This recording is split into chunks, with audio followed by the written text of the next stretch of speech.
да дојде царството Твое, да биде волјата Твоја, како на небото, така и на земјата. Лебот наш насушен дај го денес и прости ни долговите наши, како и ние ще ги проштеваме на нашите должници и не поведувај во искушение, но избави не од лукавиот. Амин. Да се поблагодарам на оние што беа присутни на час, бидејќи ме израдува и ревноста што ја покажавте и тоа што јас има дожд, народ нема да има, но голем број дојдат. Тема на денешното предавање е од големо значење за нас. Впрочем, темата е како да се однесуваме во Домот Божи, но час веројатно кој најпрво ќе се посетиме што сме работели. Кој не е спремен, нема да одговара. Тема на претходното предавање беше молитвата. За молитвата. Така да, кој ќе ми каже впрочем што е молитвата? Пат до Бога. Разговор со Бога. Разговор и оружје против сатана. Ми презим. Маргарита. Маргарита. Да, и Чефтапара каде? Ѓоша. Пенкало? Учителот што гледа си пенкало единица. Добро, второ прашање, ги имам тука запишано, па да знам што го прашам. Зборевме околу тоа зашто, како, впрочем, зашто вистински треба да се молиме и што му е најпотребно на човек. Зашто треба да се молиме и за кого? За здравје, среќа, спасение, Добро? за лично за себе, за своите, За и ближните. за сите. Ближни се сите. А И за за прошка сите. на гревлика? Може да. За да ја услиша молитвата Бог, што ни е потребно? Дали без вера и молитвата ќе биде услушана од Бога?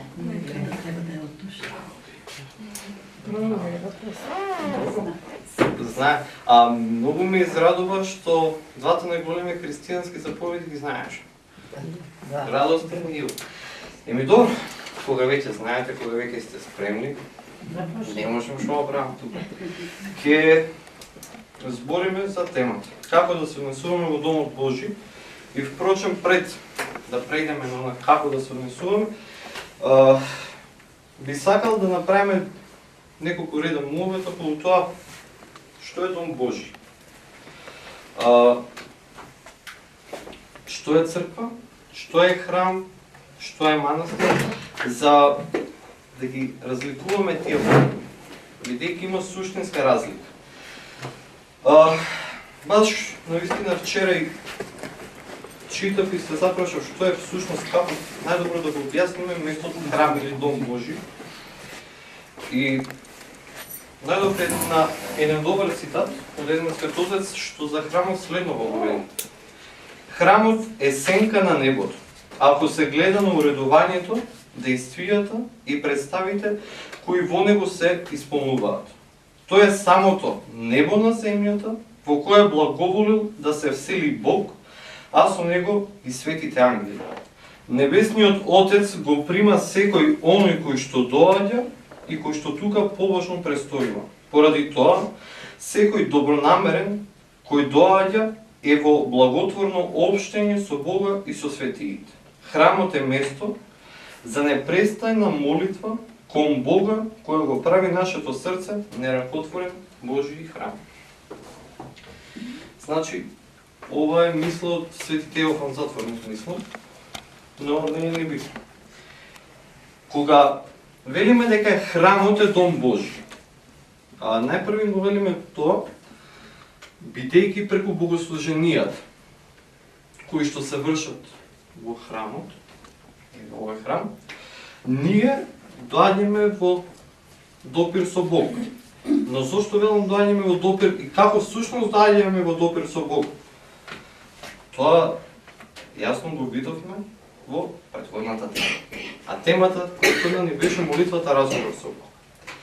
Храмот е Дом Божи, бидејќи во него сите заеднички, соборно или пак посебно кога нема богослужение, преку молитвата обштиме со Бога и комуницираме со Бога. И бидејќи храмот како храм е место во кој изобилно се појавува Божјата благодат.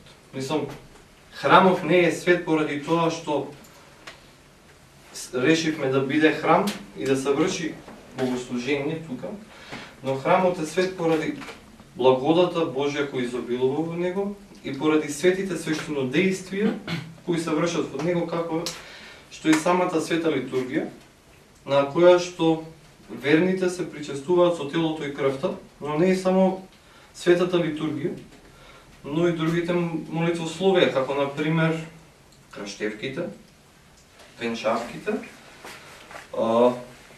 моментите на елеосветување, дури моментите кога се испраќаме од нашите ближни, односно моментите на погреб. Сите тие молитви кои ги вознесуваме кон Бога се само уште една средба со Бога и место каде што доаѓаме во допир со Него.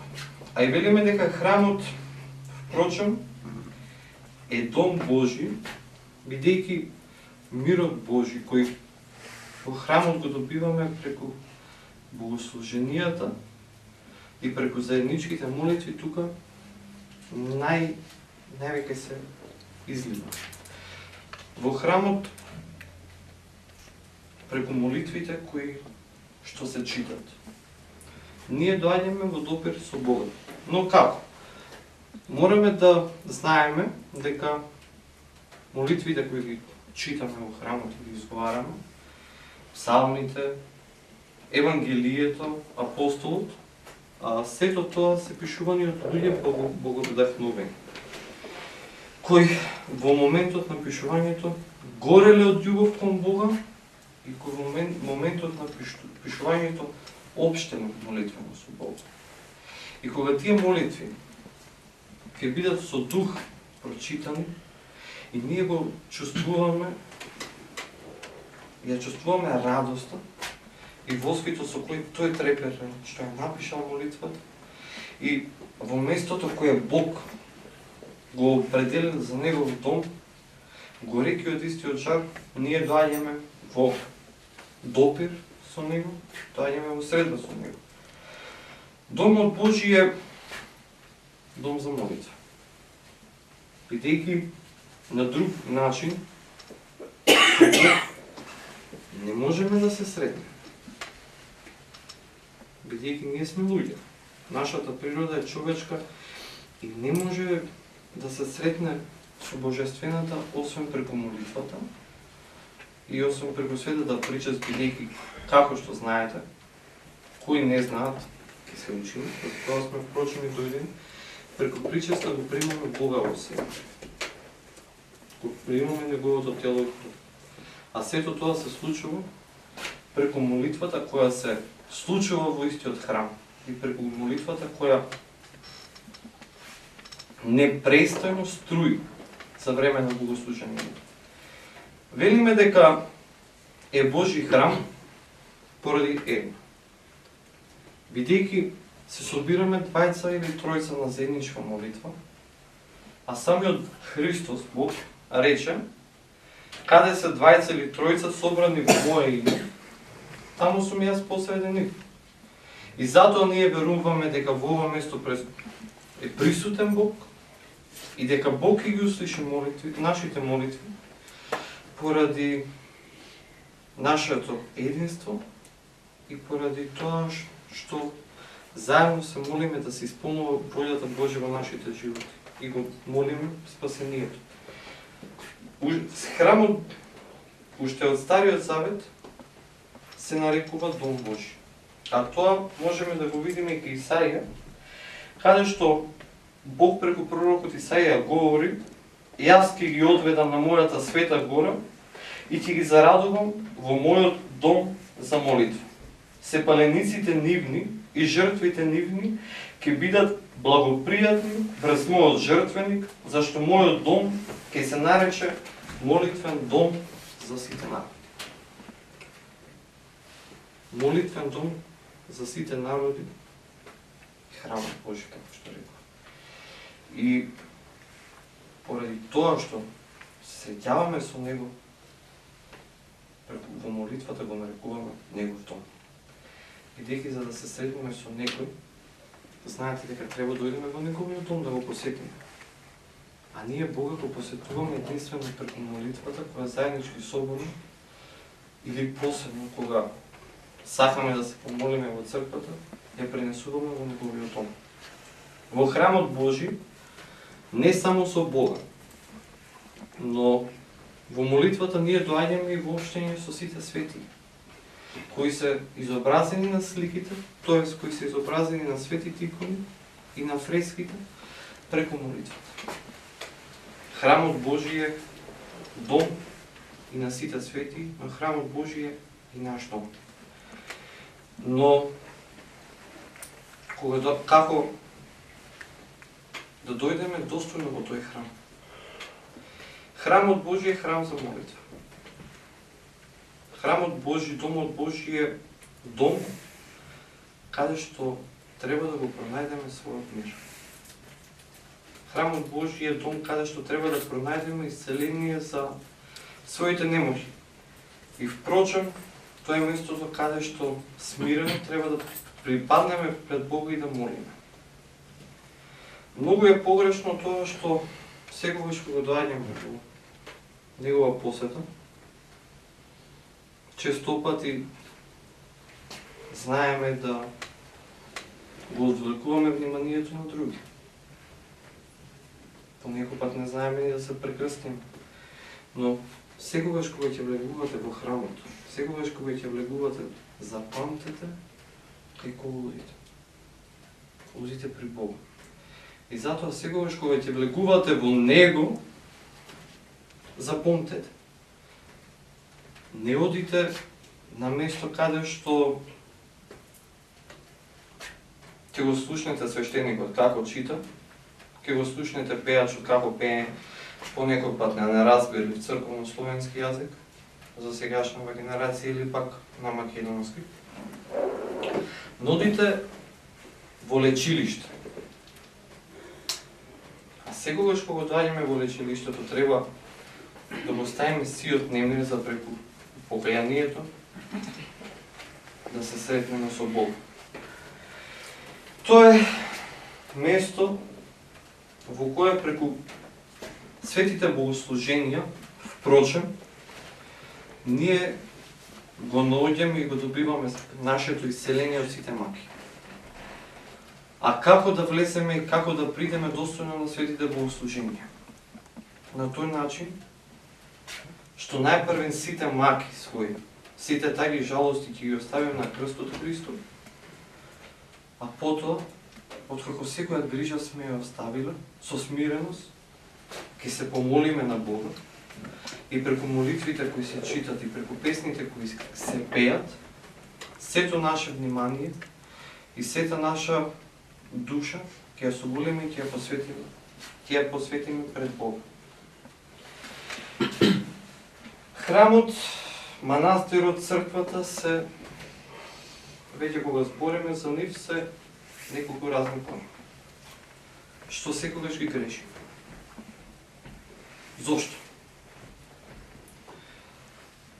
Храм, како храм, е место во кое се извршува богослужение на Бога. Храм е ова, храм е големата манастирска црква, храм е малата манастирска црква. Место каде што се богослужи е храм. Манастир е место каде што живеат монаси, каде што освен храм се наоѓаат иконаци кои се живеалиште на него. Што е зборот црква? Вие сте зборот црква. Црквата е тело Христово, односно заедница на верни, кои еднодушно го исповедаат Бога. Затоа и светиот апостол вели дека сите сме тело Христово, а поедино сме членови. Тоа е суштинската разлика помеѓу зборот храм и црква. А кога збориме за Божи дом и за Божи храм, секој од нас мора да знае дека Божи дом и Божи храм е секое тело. Моето тело.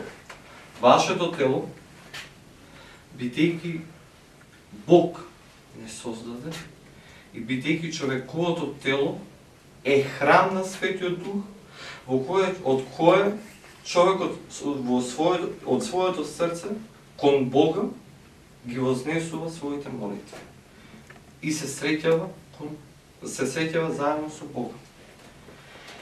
Тоа е отприлика за тоа што е храм. Сега би сакал да прозборуваме за тоа како треба да се однесуваме вклучно во црквата, што е суштината на темата. Но би сакал најпрви да ви укажам на една работа. За да бидеме членови на црквата, најпрви треба да пристапиме кон истата преку светата тајна крштение. Бидејќи преку светата тајна крштение ние умираме со гревовите за овој свет, а се раѓаме за Царството Небесно. Се раѓаме за Царството Христово и на тој начин стануваме членови на црквата, која како заедница не е заедница на веру на земјата, но е заедница од свети на небото кои го слават Бога. Единствено на тој начин ние стануваме членови на црквата преку светото крштение.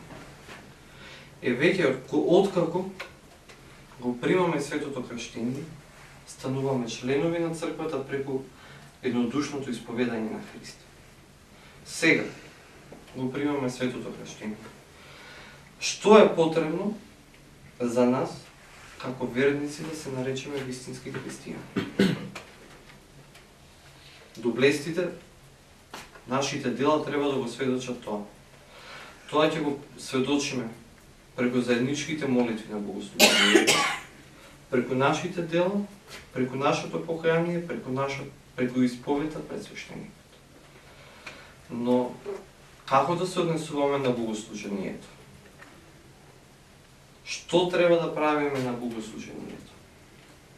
Тоа единствено се учи на богослужението, но се учи како сега на часови.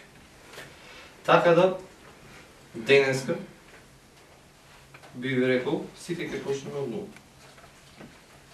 Го оставаме сето оно што го правихме до вчера, или до денес, и почнуваме од нула како?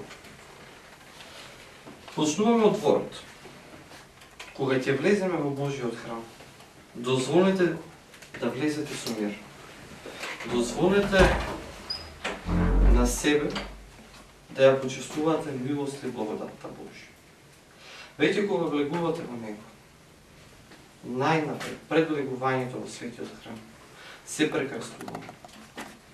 Како ќе се прекрстиме? И остане, покажи.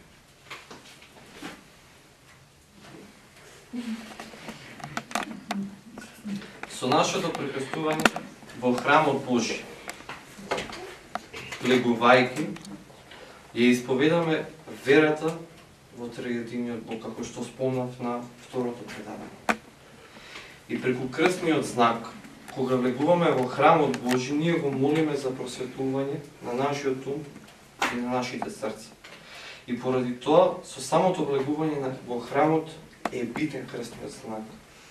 Бидејќи кога влегуваме во неговиот дом, го молиме да ни даде понизност, смирение и да ни удостои заеднички да учествуваме во молитвата која се принесува кон него. Откако ќе влеземе во храмот Божи, кој купува, свеќе купува. Кога купувате, свеќе апелирам, богослужба има. Влегувате со страх Божи. После тоа правиме поклон пред централната икона. Како? Еве централната икона. Тука се наоѓа. Најпрви правиме 3 мали поклони, односно прво 2, потоа 1. Се поклонуваме така. Се прекрстуваме, пак се поклонуваме, се прекрстуваме и ја бакнуваме иконата се поклонуваме, се прекрестуваме и одиме на своето место. Што означува нашето поклонување пред иконата, што го означува нашето бакнување на иконата? И всушност, дали бакнуваме дрво, дали бакнуваме стакло? Со поклонувањето и прекрестувањето пред иконата, ние покажуваме почит на ликот кој е изобразен на неа, на светителот или на самиот Бог.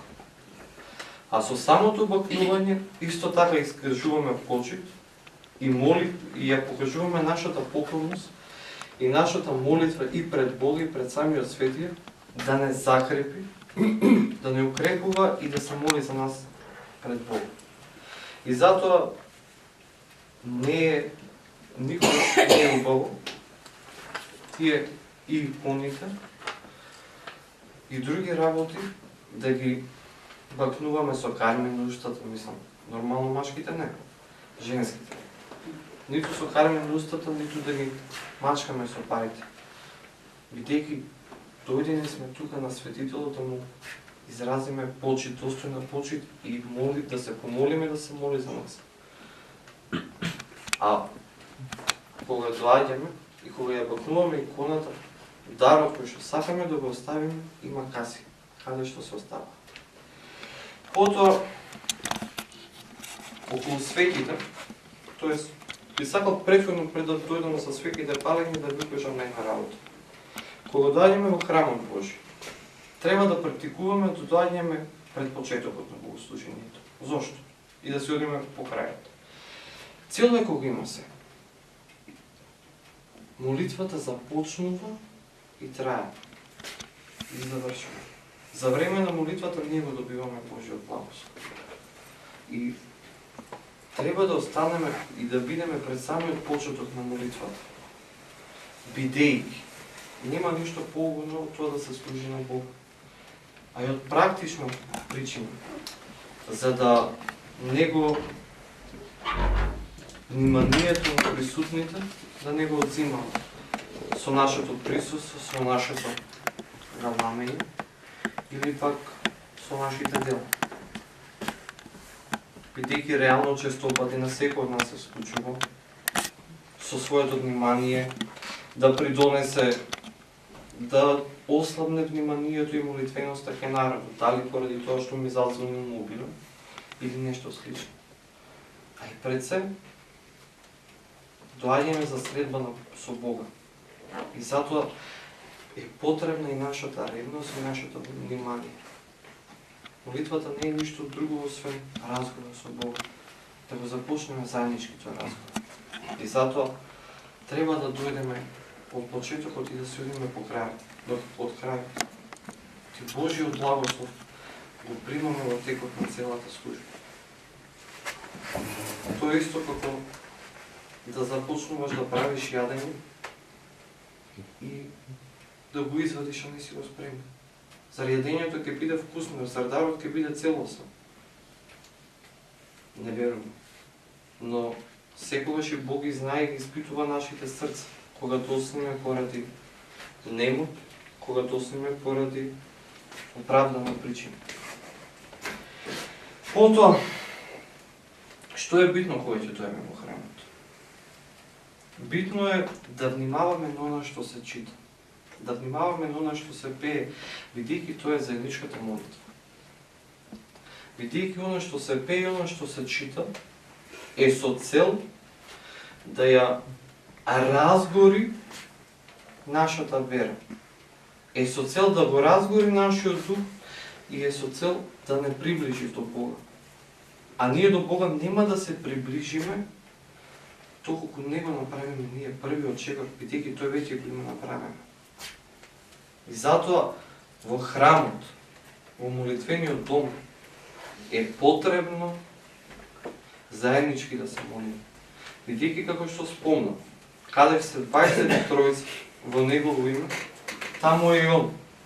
И што ќе помола 23 ќе биде исполнето. Славејќи го Бог Света Троица во храмот Божи, ние се прекрстуваме секогаш. и соблюбувањето и неиздавувањето. Но прашањето е кога треба да се прекрстуваме. Секогаш, кога се изговара Божиот име. Бидејќи, ви кажам, крстниот знак е исповедање на Бог Света Троица.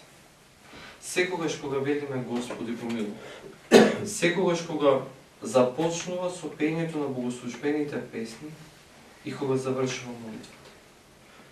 Секогаш и насекаде.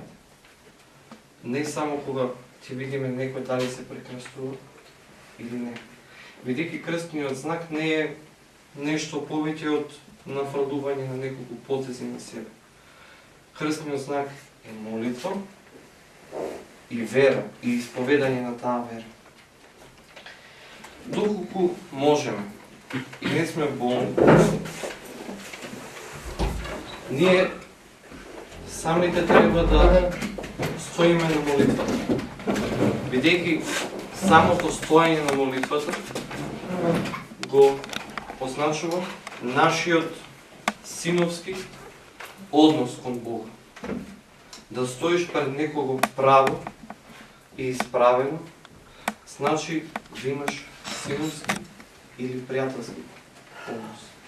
И затоа во црквата најчесто треба да практикуваме и кога се чита Евангелието и апостолот да стоиме исправено, бидејќи клечењето, наведнувањето означува покорност и покаяние. Навистина, на литургијата сме дојдени да се покајаме, но пред се на литургијата синовски треба да пристапиме кон Бога. И затоа секој кој што е болен и кој што е немојте во текот на богослужението може да седи. Една од битните работи околу нашето доаѓање во храмот Божи е да бидеме пристојно облечени. Светиот апостол Павле околу тоа вели нашата убавина да не биде надворешна, врз основа на облеката и врз основа на накидот, но нашата убавина да биде духовна. Како, впрочем, ќе бидеме и духовно добри. Со делот. Точно. Јас ви го кажав примерот за царот и за домот, пак ќе ви го кажам. Си бил еден цар и намислил во некој дом да ги продаде, да ги даде своите дарови. И пошел низ царштината. Но првиот дом во кој влегол, однатвор бил убав. Рекол да, во овој дом ќе ви дадам даровите. Но кога влегол внатре, прашина, пајажина и смрде. Вториот дом и однадвор и однатре бил разрушен. Кога дошол по третиот дом, нашол дом скромен однадвор, но преубав однатре. Се разбира во кој дом ги оставил своите дарби. Така и нашата внатрешна убавина, тој дом. А таа внатрешна убавина, верувајте, ќе ја стекнеме преку покајанието, преку молитвата, преку исповед, преку постот. Таа внатрешна убавина ни се бара во Домот Божи. Таа внатрешна убавина Бог ја бара од нас. Бидејќи врз основа на нашата внатрешна убавина, врз основа на нашиот живот и на нашите дела, ние ќе го здобиеме Царството Небесно. И затоа и ние во храмот Божи доаѓаме да молиме од Бога за таа внатрешна убавина. Односно, да го молиме Бога за очистување на нашата душа. И затоа пред секога доаѓаме во храмот Божи, треба да внимаваме на нашата покорност и на нашата душа отколку на нашето облекување. Битно е во храмот да стоиме со страв Божи. Не страв Божи во смисла дека Бог ќе не казни. Не страв Божи во смисла дека како кога си направил казна, кој си направил грешка, ќе добие заслужената казна. Си скршил прозорец, ќе бидеш истепен, ќе платиш глобата. Но страв Божи во однос стравопочит син кон родите. Сите ние сме деца, сите ние сме синови и керки на тато и на мамото. За таков страв Божи зборува. Страв кога знаеш дека твојот отец, иако си сгрешил, нема да те казни, но откако ќе види дека искрено се каеш, ќе те помилува. За таков страв зборувам, бидејќи кога со таков страв ќе влеземе и со таков страв ќе се помолиме пред Бога, ние впрочем и ќе може да очекуваме исполнување на нашите молитви. Веќе, кога доаѓаме во храмот Божи, треба да размислиме која е целта на нашето доаѓање. Зошто доаѓаме? Дали доаѓаме да просиме од Бога овоземна среќа, без да имаме потреба да се сретнеме со Него? Дали доаѓаме од Бога да просиме овоземна радост, или доаѓаме да се сретнеме со надвременското и да го бараме надвременското, односно заедницата со Бога? Кога самите ќе размислиме на тоа прашање, верувајте дека секогаш нашата уста ќе биде затворена, а нашите срца разгорени. Еднашка, размислувајќи околу тоа како најдобро можам да му се доближам до Бога, на Бога, дојдов до еден заклучок. Се до моментот кога ги осудувам другите за нивниот неживот и за нивните недела. И се тур гледам на тоа како другите не живеат, а се молам јас нема да стигнам до Бога. Затоа во храмот Божи секогаш кога влегуваме јас и вие, помислете за себе.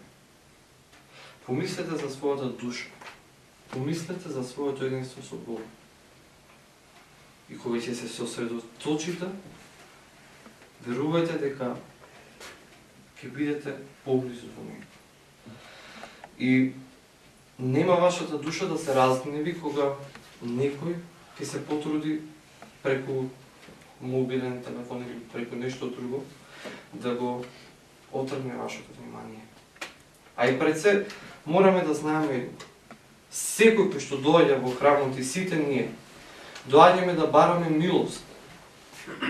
И затоа никогаш не треба оној што дошол да го камшикуваме. Ти га ламиш.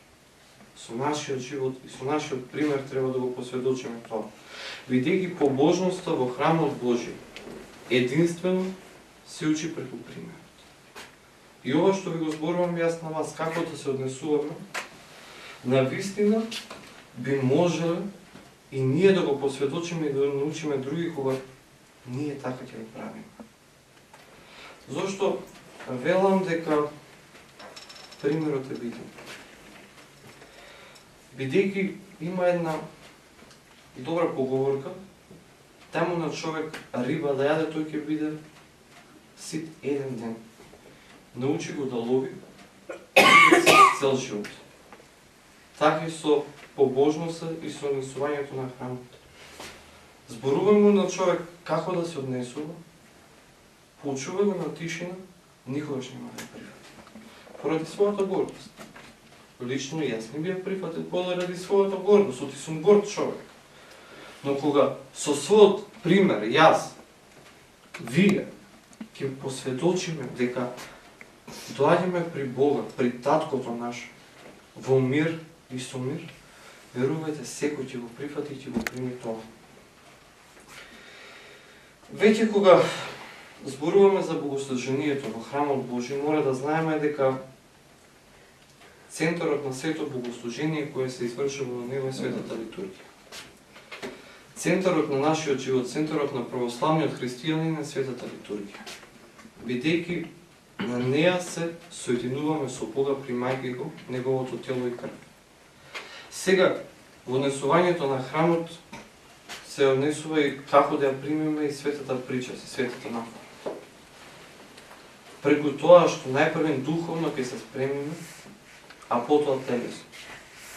Преку постот и преку непиењето на вода од вечерта.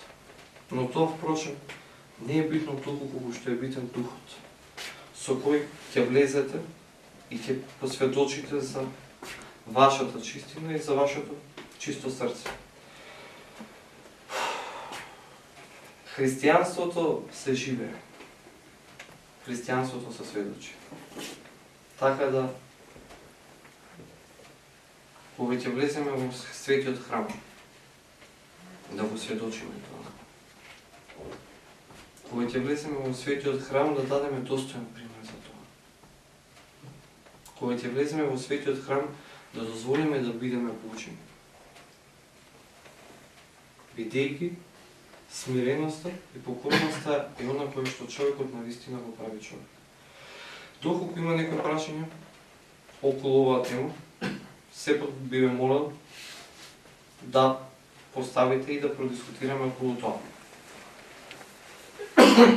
Еве, например, да ве прашам, сум приметил за време на богослуженијата, народот, кога се чита Евангелие, се собира околу Евангелието, се поклонува. Што мислите? Како треба да стоиме пред Евангелието? Со наведната глава. Со наведната глава да слушаме. И со страх Божи, но пред се исправени.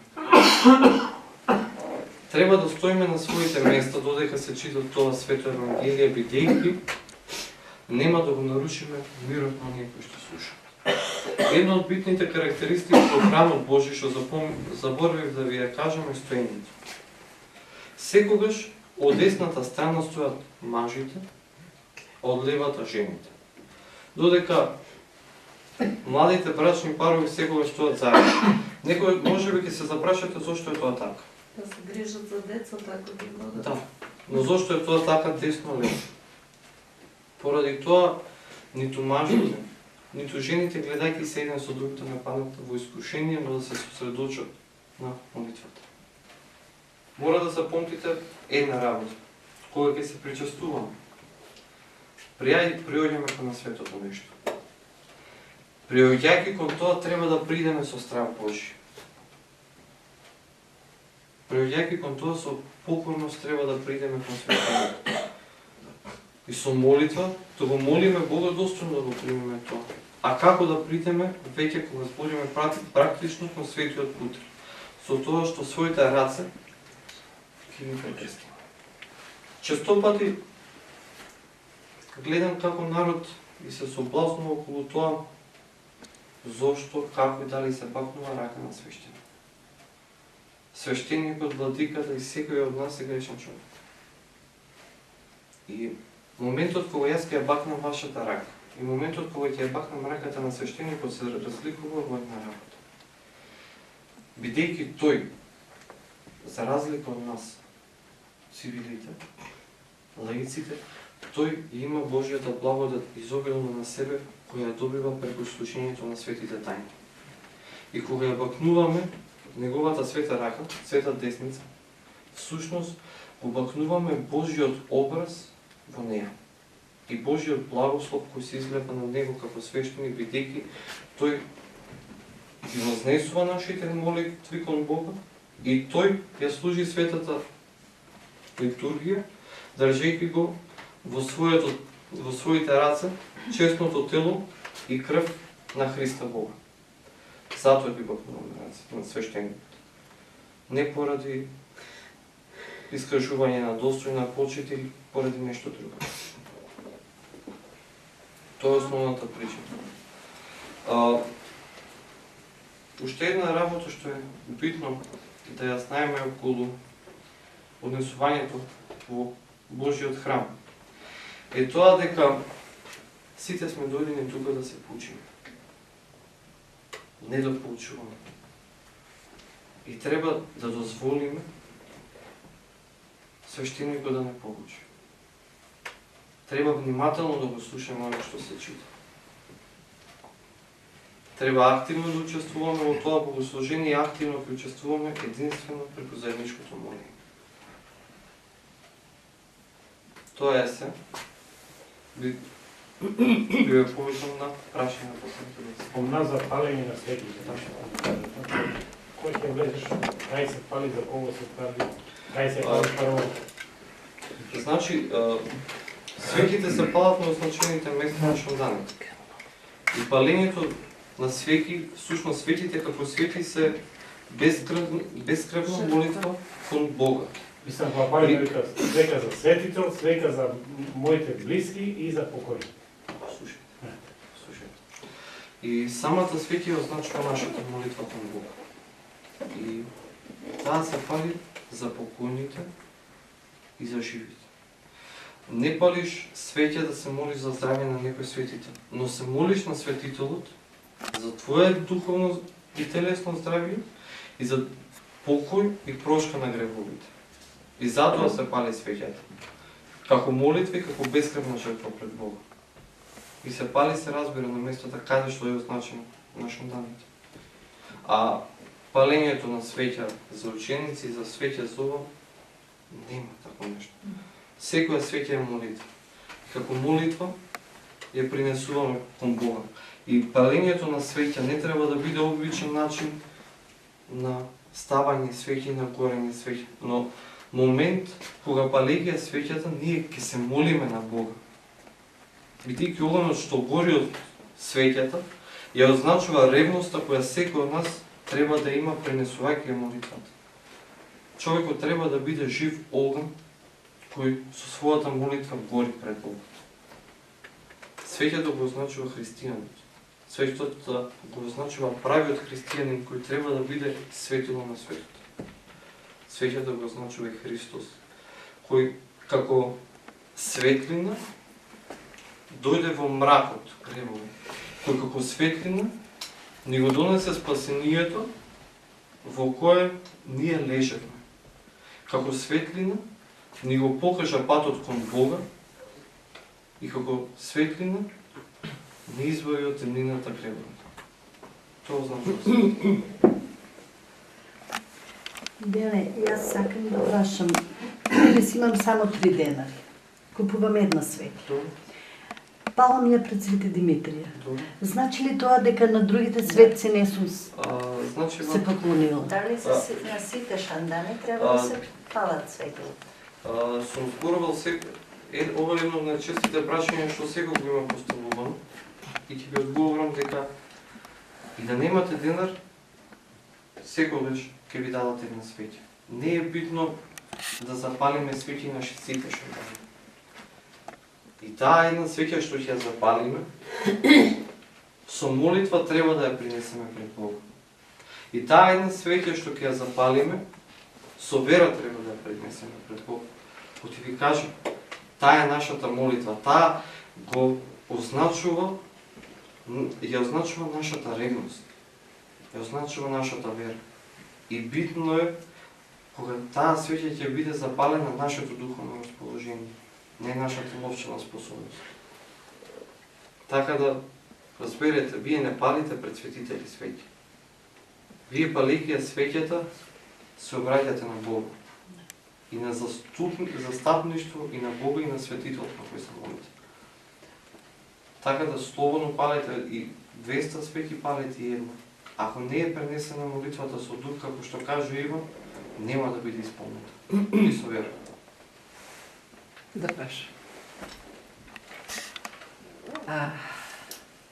Дали е достојно, дали е исправно да палимо од кандилата на светите што са икони, нели?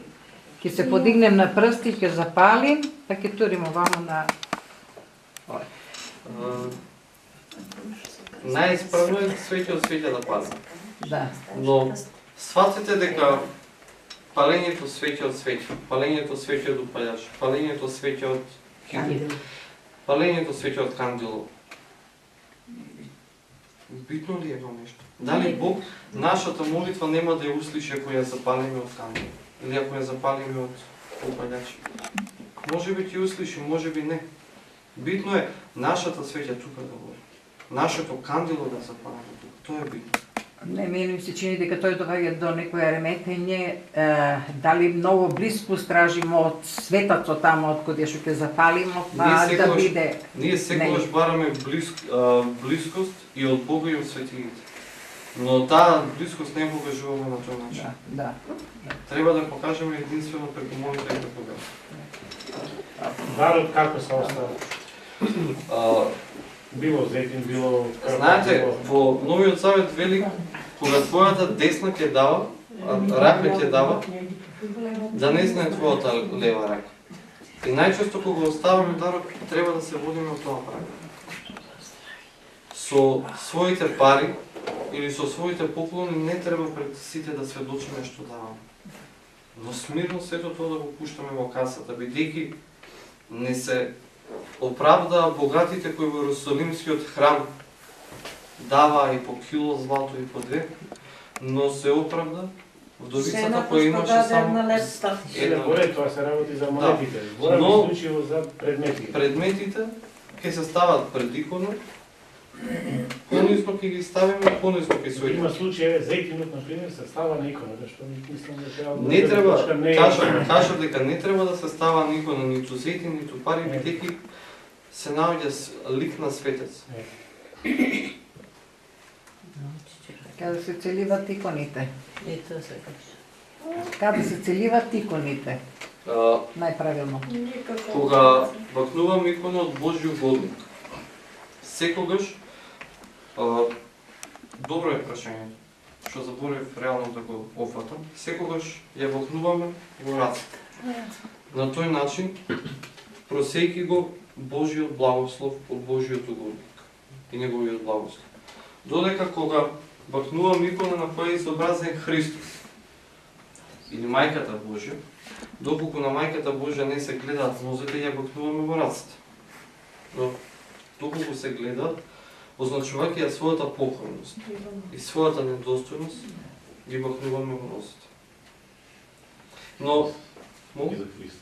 да, и за Христос и за Богородица, но ви кажам дека добро е тоа да го правиме. Добро е да ги бакнуваме таму. Но најважното од се е не надворешност. Не дали ќе застанам на левна или на десна страна. Духот. Бидејќи верувајте кога во црква ќе се однесуваме достојно. Надворешно достојно. А кога ќе излеземе надвор ќе правиме зулуми, ќе блудничиме. Што сме направили? Ништо. Денеска читав за Свети Ефрем Сирин. Денеска беше неговиот ден. Празник, посветен на него. И тој како човек, како христијанин, живеел навистина свет живот. Се молел, постел, бил примерен во храмот. Во моментот, кога посакале да го направат епископ, бидејќи тој не сакал, бидејќи не се чувствувал спремен пред Бога, се направил луд. И христијаните го осудиле за луд човек. Не можете да заборавите едно зашто ви го велам ово. Ние гледаме на лице. Бог гледа на срце. Сето тоа што ви го спомнав, што е чиста теорија, и на вистина може и да биде доста на теорија, не би било ништо доколку искрено и од се срце не би го правило. Добро е да стоиме смирено на молитва. Добро е да стоиме жени, да стојат жените лево, мажите дешно. Но на битното од се и со покорност во духот да придеме. Бидејќи смиреното срце ќе го погледне Бог. Молитвата на понизност, бидејќи молитвата која фарисејот и митникот, цариник, значи тоа, кои стишиле за Бугарија знаат дека митница е цариник. Молитвата на фарисејот и на митникот не беше услишана врз основа на нивната надворешност и врз основа на нивното однесување на храмот, во храмот. Молитвата нивна беше услишана врз основа на нивната вера и врз основа на покајанието. Додека фарисејот, кој сега можеме да го споредиме со човек као теме положен, јас сум положен, ја верувам во Бога, тралалала, се фалеше пред Бога, Боже, јас ти принесувам десетина од даровите, ливам нешто слично, како што сега би можеле да кажеме, или зејтин, или некој зачини. И јас сум правен човек, живеам се, живел сам кога ќе умрам, ќе одам во работа. Грешникот, покајникот, само велеше Господи, не сум достоен, прости. Тоа е најбитно. И така највеќе ќе се доближиме до Бога. И верувајте, кога ќе ги бахнувате иконите, па без разлика во раце, во носа, нема да направите ништо посебно доколку не да направите тоа со вера. Бидејќи верата на крај ќе ве спаси. Како христијани сме повикани да сведочиме. Во еден разговор со еден мој ближен, кој сега не е овде меѓу нас, во Скопје, ми рече, нашиот живот е постојана молитва. Добро, велам, како велам нашиот живот е постојана молитва? Не ми јасно те молам, објасним. Па вели, постојано пукаме, постојано се жалиме, крива ни е државата, крив ни е народот, крив ни е петковот и овој час вака не направили и крив ни е станко. И навистина се случува. Дали знаеш, вели, зошто се случува тоа? Зошто вели?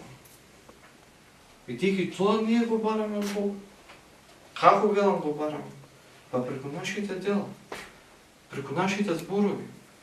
Вели, дали си видел некој што побарал достојно искрено нешто од Бога да му се случува тоа? Не. Вели, нашиот живот е молитва. Нашиот живот не само во, но и надвор од храмот. Така да, ако овој час беше како да се однесуваме во храмот Божи, нека биде овој час како да се однесуваме не само во храмот Божи. Да се однесуваме и во овој храм Божи. Бидејќи пред се од овој храм Божи излегува молитвата. Запомнете дека единката е таа која секогаш започнува во победата и во процесот. Еден човек кој ќе живее вистински живот може на вистински живот да получи десетици од Бога. Тоа е битно. И затоа ќе ве повикам на вистина, доаѓајте во храмот Божи, тоа е радост. Но не стоите задумно. Помолете се во Бога. Пробајте оној што пее да го подржавате преку вашиот глас, преку вашата заедничка молитва. Бидејќи сето оно што го пее хорот и што сега пак повторно ќе испее на наша заедничка радост, е молитва кон Бога. Е славење на Бога. Запомнете, за тоа впрочем владам од храмот. Кога земаме свеќи, да речеме за неколку души кога сакаме да запалиме за здравје, дали тоа гледам некои вела дека треба да се спојат сите свеќи одеднаш да се запалат или се пали една по една, за кого е наменето? Знаете, сето тоа е надворешно. Најчесто по правилото се пали една по една. Но ви велам, тоа е правило. Една по една. Па еве и да ги запалите сите. Свеќата нема да ја најде ни својата суштина, ни своето исполнување доколку не е запалена со вера. И затоа јас би ве замолил, не гледајте на тоа како ги палите свеќи, дали по една, дали туци. Но гледајте да ги палите со вера и со молитва. Исто така кога се причестуваме, женските нели ние треба да носиме марама на глава. Да. И кога доаѓаме во црква, се извинувам. Женските треба. Да, ние жените треба да сме секој пат забрадени или било. Ќе ви објаснам која е суштината на носењето на марама. Жената не носи марама со цел да ти се срами од својата убавина. Но преку носењето марама по црквата, жената ја покажува својата покорност кон Бога, својата смиреност, но и таа марама се носи од практичен дел, со цел со својата убавина, бидејќи секој од вас на свој начин поседува убавина. Некој на еден начин, некој на друг. Со цел да не обрне внимание кај спротивниот пол, па за да го далече од молитвата. Тоа е целта. Но и не е толку битно дали сега ќе носиме марами или не, бидејќи тоа е повеќе црквена традиција. Битно е дали на себе ќе имаме марамата на покајанието. Дали на себе ќе имаме марамата на вербата во милоста Божја. Тоа е најбитно. А добро е да ја носиме таа марама, ви кажам, бидејќи сето тоа има своја суштина и своја значење. Но сепак, ова е битното, а тоа е само надворешен удар. А добро е да се носи, бидејќи така ја покажува жената својата покорност пред Бог. И тоа е практичната причина. А и сте чуле, повеќето од вас жени, кога има менструација, не влегувам во црква и затоа би сакал да ви обрнам внимание. Не сте недостојни кога имате менструација. Да имаше нешто недостојно во таа менструација, немаше да бидете создадени жените така. Не практикува свештеникот да причестува жени со менструација. Но имате право да влезете кога имате циклус месечен.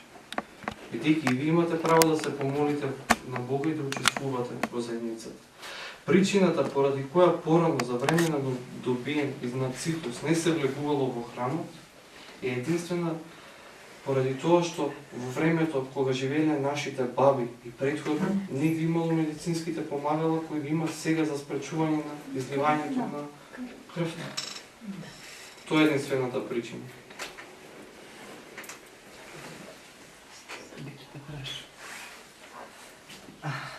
Дали, достојни, не сме достојни, меѓу тој, одеждите на свештениците да се целиват, да се бакнуват кога иде со преносот, нели? И поклонимо се, ама потеглиш ga свештеникот да можеш да цунеш. Дали е тој уред или не е Може уред? јака како свештеник. Не, да. Не, уред. Значи тоа е поврзано со случката кога жената што боледува од крвотечение, верувам дека ви е позната, и се исцелува со тоа што ги допрела одеждите на самиот Христос. И кога осетил дека излезе сила, ете, ги праша учениците, кој се допре до мене, а тие му велат, гледате колку народ има, не знаеме кој е. А тој вели, почувствува дека од мене излезе голема сила. И како резултат на таа случка, треба да се, значи, за време на ходовите, единствено не треба да се паќа, да се допира воздухот што го носи свештеникот. Значи, тоа е таа четвртаста наметка од освобождување. Значи, воздухот вие не треба да Што се го паќа. покрива, да. И што се покриват светите дарови, Да. што се спрема за света причина. Значи, како резултат на таа случка се допира одеждите.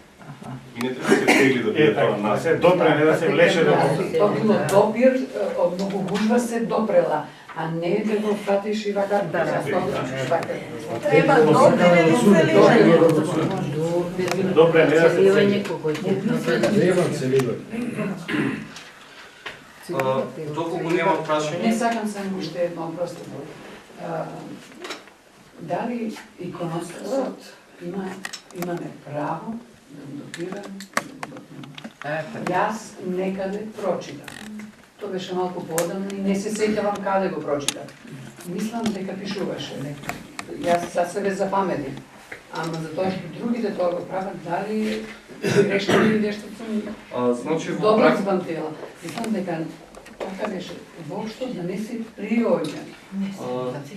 А не да се допира. Јас, ако е грешно, ти се поправам. значи немате прочитано лошо. Единствено забакнување ги бакнуваме целивните икони. Не е иконостас. Ова се целивни икони кои се забакнуваме. Додека иконите на иконостасот не се бакнуваат. Зашто на многумина во манастир ми да сум додека сум таму, ама викам дали имам право јас да му кажам. А тоа сум го прочитала, не сум го измислила. Се бакнуваат целивните икони. Поради тоа се и наменени, поради тоа се ставени.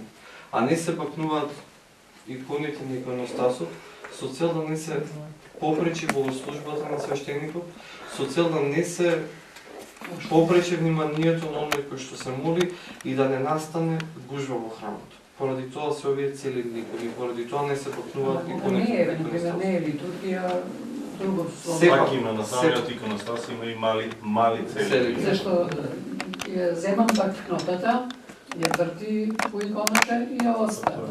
Мислам, или дар ако носи. Мене лично не ми се допаѓа. Сето тоа Али вртење околу сето тоа е повеќе магиско дејство од нешто реално. И тие 5 денари, тие 10 денари што ги оставиме се молитве, се наш дар пред Бог. Знаете дека нашиот дар што го оставаме во црквата, не го оставаме со цел да го збогатиме свештенството. Нашиот дар што го оставаме во црквата, го оставаме со цел да ја помогнеме црквата, а црквата не е само овој дом што го гледате. Но црквата се и неможните кои имаат потреба од помош, но и издржувањето на храмот Божи. Поради тоа се остава тој дар. И тој дар прочиме за тоа година. И од како почне литургијата? Дали треба да се палат свеќи или не? Најчесто би препорачал свеќите да ги палиме пред или на крајот на литургијата со една црква кој што спомнам. Со цел да не го одземаме вниманието на другите и да не ја попречуваме молитва. Тоа е целта поради која најчесто треба да внимаваме своите свети како молитва да ги пренесуваме на Бога по богослужението, бидејќи веќе кога присуствуваме на богослужението, веќе ние присуствуваме на молитва пред Бога. И нема нешто побитно од она што се случува на литургијата, односно се пренесува Христос. Еден мој професор велеше, дури кога се на литургија, не молете го Бога ниту за своето здравје, не молете го Бога ниту за упокоение на ближните. Но восхитувајте се и благодарете на Бога, бидејќи сте сведоци на една голема тајна. Тело, лебот и виното стануваат тело и крв Христови и го примате Христа во себе. И откако достојно ќе го примете Христос во себе, се што е полезно за вас, се полезно ќе примете. Затоа е и полезно свеќите да ги палиме по крајот на богослужението. И уште едно да прашам само. Пошто сите такав живот живееме сега, што мора човек со лекови да живее, нели? Да. Дали може пред да дојдеш на литургија да се напиеш лек или не? Секогаш е поважен животот на човекот отколку правилото. Многу е побитно духот со кој човекот ја пристапи. Бидејќи не, како што и самиот Христос рече, не буквата спасува, но спасува духот. И величината на Христос, величината на Евангелието се согледува во тоа што Евангелието Христово не е обична буква, вака прави, ако не правиш вака, тоа ќе се случи. Величината на Евангелието во тоа што ја покажува вистината и во тоа што ја покажува патот на Бога, го покажува вистинскиот живот по дух. Така да и да пиеме апчиња пред светата причест, и да пиеме апчиња пред нафората, најпрви мора да го известиме за тоа свештеникот, но не е голем грев, бидејќи сепак човекот е слаб. Сепак човекот е неможен. А на Бога му е мил човекот. И затоа како круна на своите созданија го создаде во последниот ден. И затоа му го испрати и Христос како спасител. Па не ги дека треба да се донесат во црква. Пошто донесат ги прикрена служба, стаje таму и он речи си го последно донесе, а прв дигне панагија. Дражо, ја кажав, пак ја кажав, на богослужбата се доаѓа пред очекот. Но кога веќе ќе донесеме лече панагија за светење, без разлика кога и да го донесеме, единствено на што треба да се внимава е да не се нарушува мирот во црквата. Единствено на тоа треба да се внимава. И треба да настојуваме пред почетокот на богослужбата. Така ако се нарушува, најумно. А сега кога сме веќе тук, крстената вода, кога се земе? Како би можело да се створи дали да се напишат некои со покрупни букви дека водата крстена, доколку се земе со гурање не е благословена, да сватат луѓето. А не и владиката го бутна една година и озвучењето го бутна у манастири. Казани имаше вода. Толку не ми иде глава, што се почули. Да сватат дека луѓето треба, што треба да прават? Куреца побрže на земја. Ја искрено ќе ви кажам едно.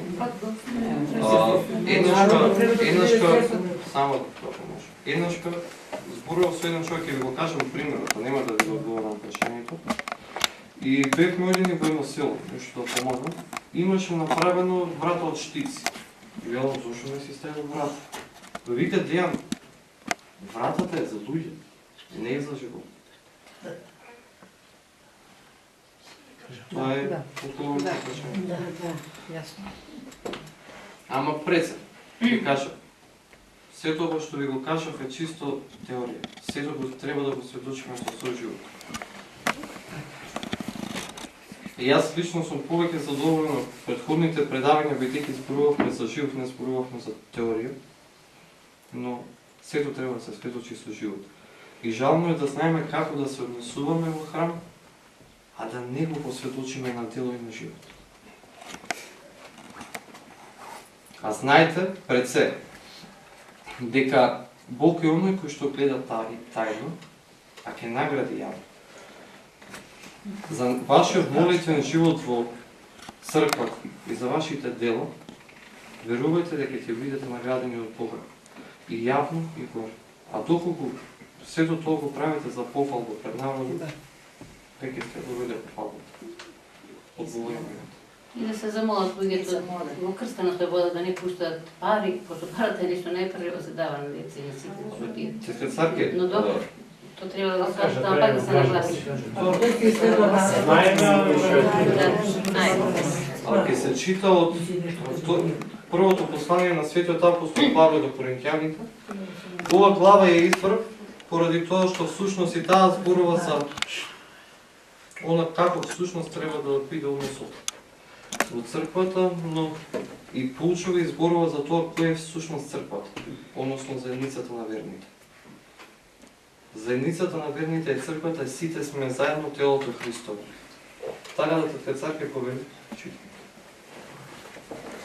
Како треба да се молиме и да ја јадеме вечерата Господова?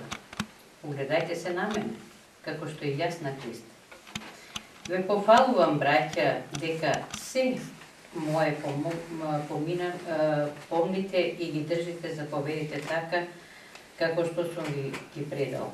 Сакам уште да знаете дека глава на секој маж е Христос, а на жена глава е мажот.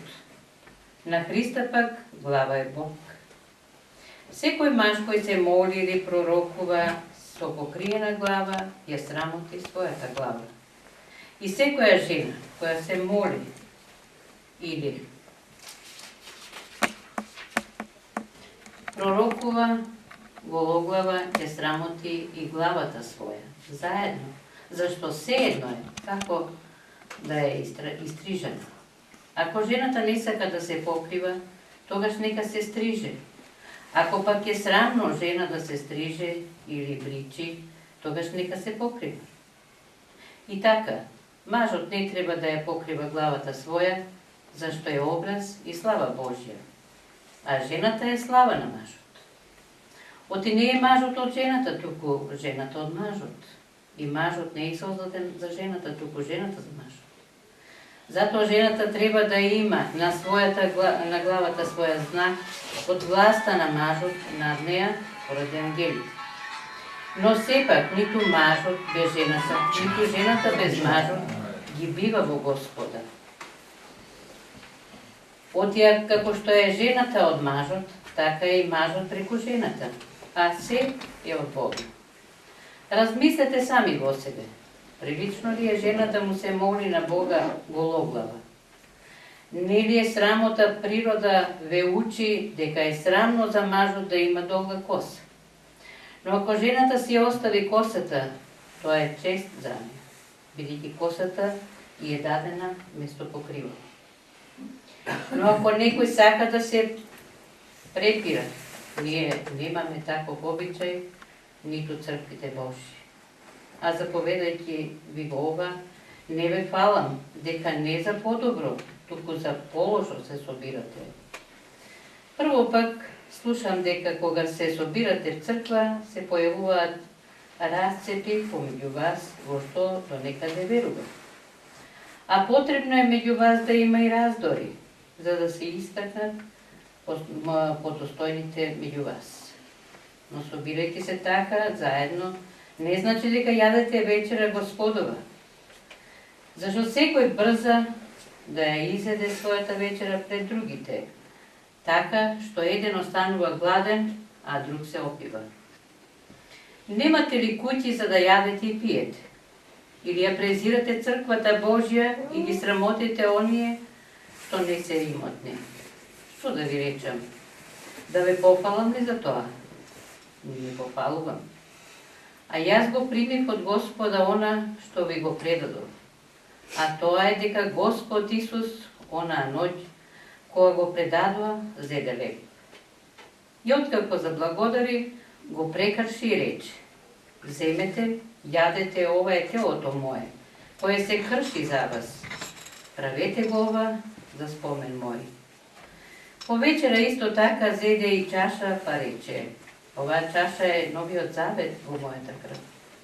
Ова правете го кога ќе пиете за мој спомен.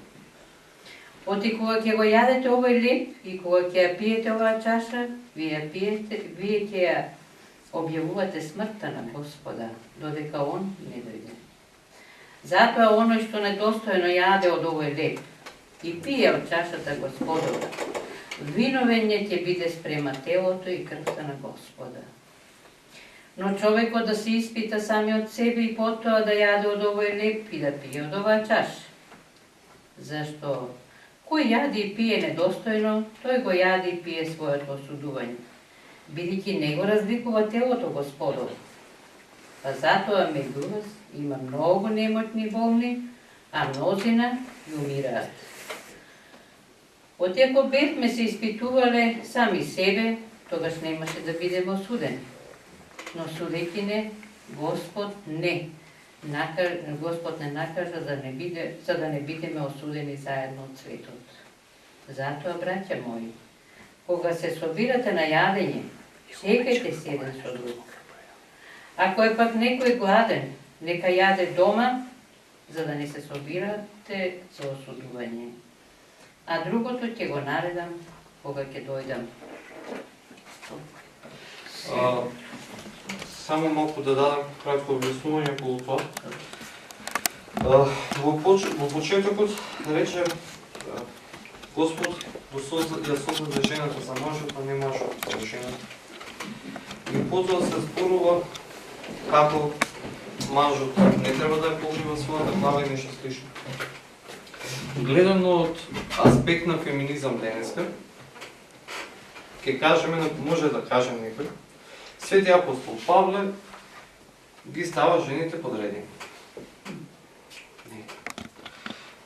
Доколку земете доколку ја погледнеме Библијата, доколку го погледнеме создавањето на човек, ќе видиме дека човекот кога беше создаден, Адам, го создаде маж и жена.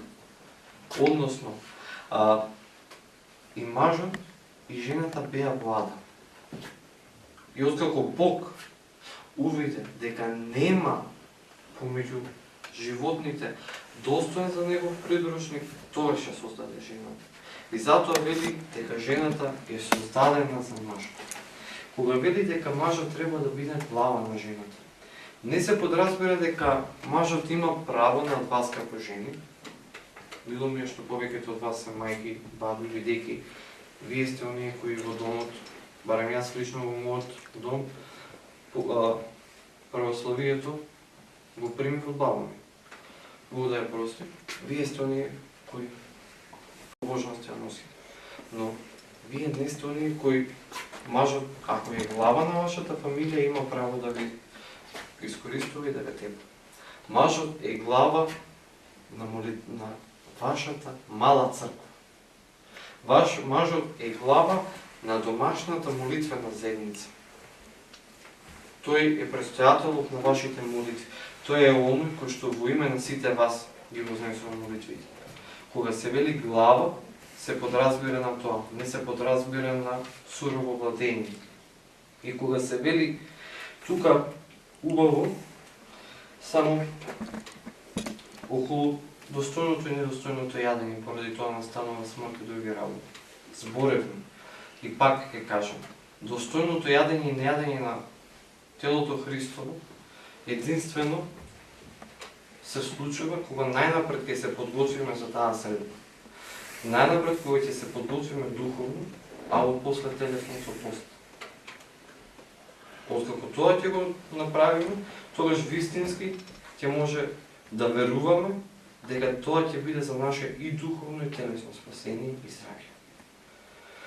Наредната тема, ваши размислов и гледав, не зборувавме ништо за Библијата. А цело време зборам сите часови Библијата. Така да четвртата тема ќе збориме Библијата како книга на животот. И во неја ќе обработиме незиното суштини, значењето и утехата која ни ја пружа таа. А за на крај повторно би ги замолил тетките, бабите, мајките, како и да од хорот, нечии сестри и ќерки, да ја испеат црковната химна по превод на македонски "Нека биде името Господово благословувано од сега и до вечни векови", или како што ќе чуете на црковно-словенски "Буди им ја Господне". И би ве повикал заеднички да ја слушаме, заеднички да подпевнуваме и како што апелирав, повторно ќе апелирам. Борбата против сатаната и борбата против непријателот се случува на богослуженијата. Не дозволувате да ви разкажува некој друг. Дојдете на терен, ќе играме фудбал.